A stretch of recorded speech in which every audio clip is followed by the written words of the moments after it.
Alright folks, in this clip I'm going to teach you how to write a fantasy book.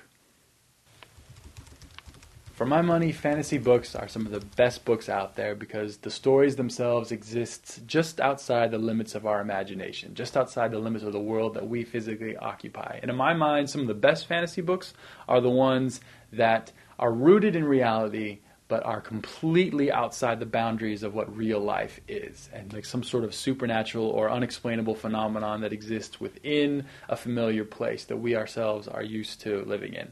On the other hand, the sky's the limit when it comes to fantasy books. You can create an entire world from scratch. So when you're sitting down to write a fantasy book, the first thing you're going to want to do is allow yourself to just dream within the world that you want to create, and then start to lay down the ideas on paper for what that world looks like. Where does the world exist? What does it look like? What does it feel like? What are the rules of this world, physical or otherwise?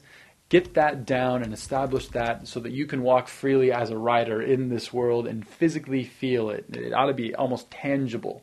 That is incredibly important. Second of all, you're going to want to make a list of characters that occupy this story and allow your imagination just to run wild, from characters that the audience can relate to. Hopefully there ought to be a catalyst character, one that allows the audience to go along through the story, someone that feels somewhat familiar, that can be basically the vessel for the reader to experience the story. But other than that, allow your mind just to run wild. Create a very wide variety of characters that keep the audience interested. Then what you're going to want to do is plan the beats of the story, the actual plot. And you can brainstorm on this for as long as you like, but ultimately you want to get to a point where you are crafting out the different movements of the story. And you can do this by creating a timeline or an outline of each chapter, or breaking the story into acts, whether it be first, second, and third. But basically give yourself a bit of a roadmap to go on. Once you've established the world, establish the characters in the world, and then finally establish the plot. You've got the idea for the story, but you want to give yourself a clear roadmap so that you don't get lost, because believe me, one of the easiest genres to get lost in is the fantasy genre, because the possibilities are literally endless. So establish your world early on, establish the story early on. Then when you sit down in front of the blank page, you'll be armed with all the ammunition you need to hammer out that story, and you'll find yourself moving through it at a much, much quicker pace than if you just sat down with nothing and just started to write.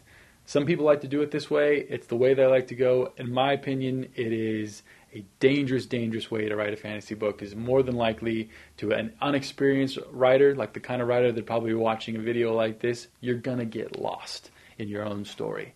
Give your readers the chance to experience the story the way you do in your own mind, and give them a clear journey to follow.